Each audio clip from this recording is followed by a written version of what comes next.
আপোনালোক ভালে আছে? কৰিলে সব হয়। বহুতে সপোন দেখে এজন ভাল সফল ডক্টৰ হোৱাৰ,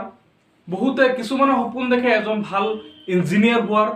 কিছুমানে সপোন দেখে এজন প্ৰতিষ্ঠিত এজন ভাল অভিনেতা হোৱাৰ, কোনোবাই সপোন দেখে এজন প্ৰতিষ্ঠিত ব্যৱসায়ী হোৱাৰ। আপোনাৰ যি সপোন, আপোনাৰ সপোনটো বাস্তৱত পৰিণত হ'বই। এজন ছাত্ৰই যেতিয়া স্কুলত পঢ়ি থকা সময়ত যেতিয়া নেকি সপোন দেখে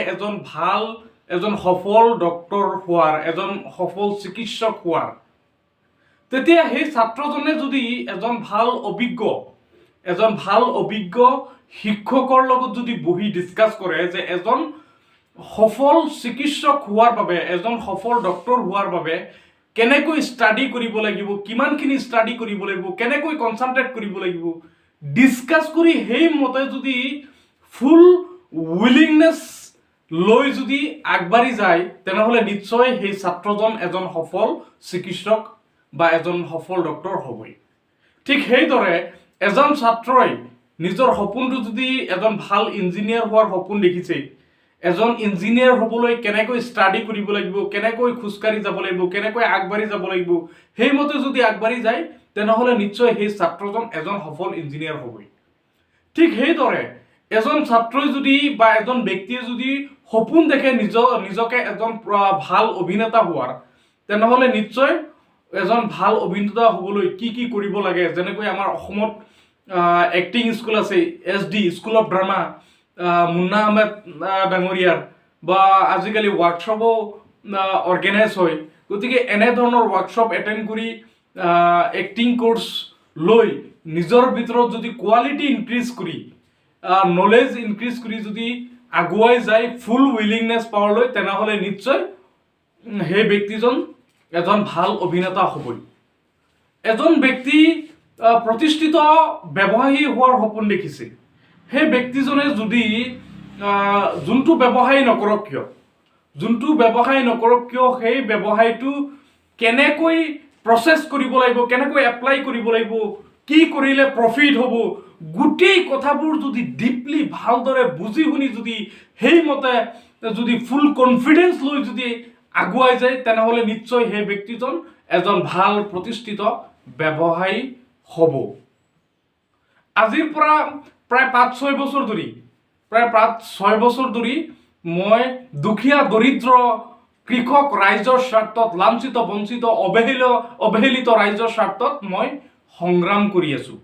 আজিৰ পৰা 5-6 বছৰ আগত যেতিয়া সংগ্ৰামত ভৰি দিয়া নাছিলোঁ, তেতিয়া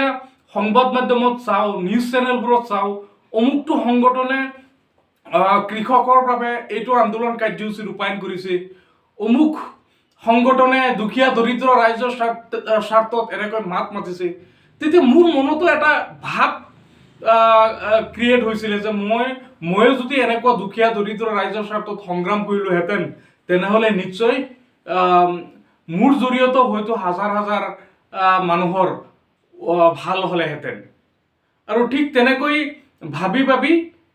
এটা অৰাজনৈতিক সংগঠনত যোগদান কৰিলোঁ। যোগদান কৰাৰ পাছত প্ৰথমতে মোৰ য'ত ঘৰ মৰিগাঁও জিলাৰ টেঙাগুৰিত, প্ৰথম টেঙাগুৰি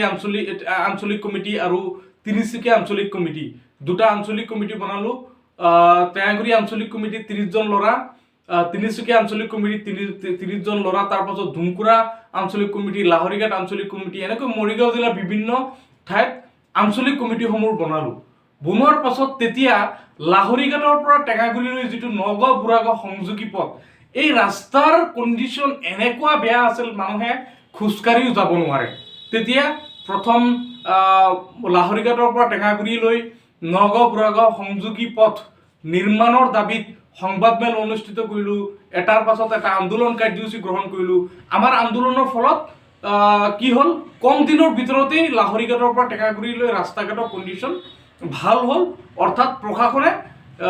মেৰামতি কৰিবলৈ, পুনৰ নিৰ্মাণ কৰিবলৈ বাধ্য হ'ল। তাৰ পাছত মনত অলপ ভাল লাগিল। তাৰ পাছত দেখা পালোঁ যে টেঙাগুৰিৰ যিটো দলং, এই দলংখন আজিৰ পৰা 10 বছৰ আগত আধাৰশিলা স্থাপন হৈছিলে। এই দলংখনৰ কেৱল মাত্ৰ 2টা খুঁটি বনাই 6 বছৰ 7 বছৰ পাৰ হৈ গ'ল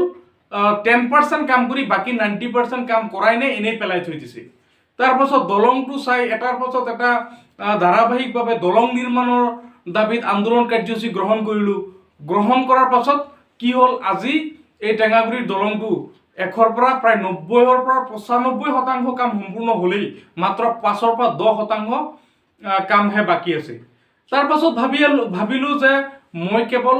মৰিগাঁও জিলাৰ ৰাইজৰ বাবে সংগ্ৰাম কৰিলে নহ'ব সমগ্ৰ অসমৰ ৰাইজৰ বাবে সংগ্ৰাম কৰিব লাগিব তাৰ পাছত গুচি গ'লো গোৱালপাৰা গুচি গ'লো বৰপেটা গুচি গ'লো ধুবুৰী গুচি গ'লো কোকৰাঝাৰ গুচি গ'লো ডিব্ৰুগড়ৰ নাহৰকটীয়া ঠিক এনেকৈ গোৱালপাৰাত গৈ 50,000 ৰাইজক ওলাই লৈ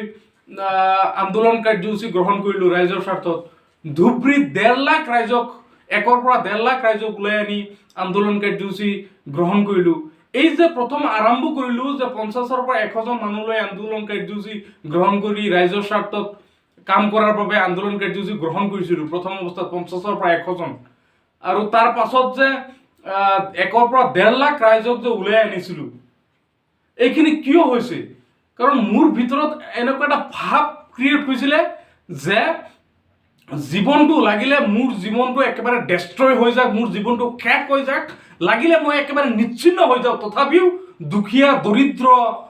কৃষক ৰাইজৰ বাবে লাঞ্ছিত বঞ্চিত ৰাইজৰ বাবে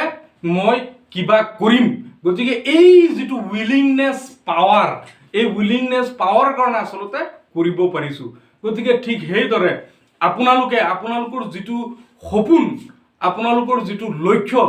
এই লক্ষ্যটো পূৰণ কৰাৰ বাবে আপোনালোকৰ ভিতৰতো এনেকুৱা ভাৱ ক্ৰিয়েট হ'ব লাগিব আৰু আপোনালোকৰ উইলিংনেছ পাৱাৰটো ইনক্ৰিজ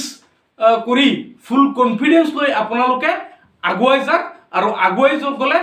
নিশ্চয় আপোনালোকৰ সপোন পূৰণ হ'ব